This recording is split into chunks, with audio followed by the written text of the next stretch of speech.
हमने एक दर्दनाक ऐसी चीज़ देखी जो 3 साल से 4 साल की बच्ची है, उसका रेप हुआ है, वो भी मालेगाँव में। मालेगाँव में एक बच्ची 3 से 4 साल बच्ची को चॉकलेट के बहाने से अपने घर पे लेके जाके उसे टॉर्चर किया और उसके साथ गंदे चाले किया और उसका रेप किया और उसके चेहरे को ऐसा कुचला कि उस वो चेहरे को कोई पहचाने ना, और उस बच्ची को एक लेके जाके फेंक दिया। क्या हो रहा है इस इंडिया में, हमारे देश में? क्या हो रहा है हमारे देश में?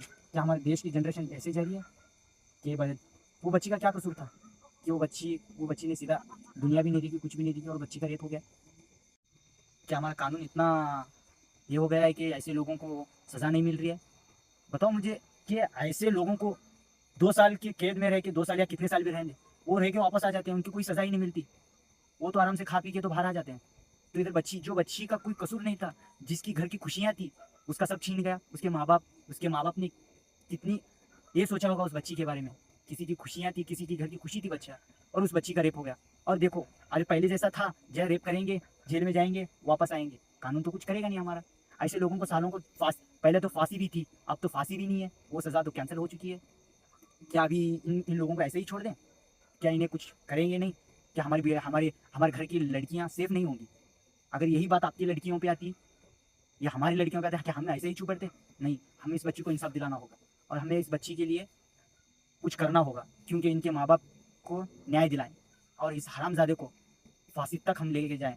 और ऐसा जो भी इंसान ऐसा करने के लिए 10 बार सोचे, आइंदा हमारे इधर रेप रेप का नाम, और हमारी इंसानियत के खातिर हम इस बच्ची को न्याय दिलाएँ, और हमारा ज़्यादा से ज़्यादा काम बनता है कि इस बच्ची को न्याय दिलाएँ और इसके माँ-बाप को न्याय दिलाएँ।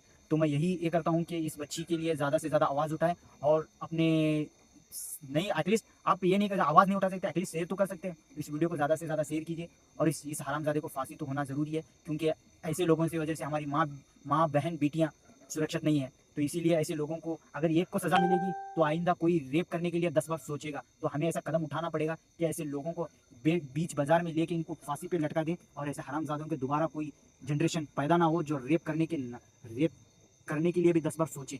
तो हमारे यहाँ तो इंडिया में जाति धर्म के नाम पे बाँटा जा रहा है और झगड़े लगाया जा रहा है, और वो तो उनकी आँखों पे पट्टी लगी हुई है धर्म के नाम पे।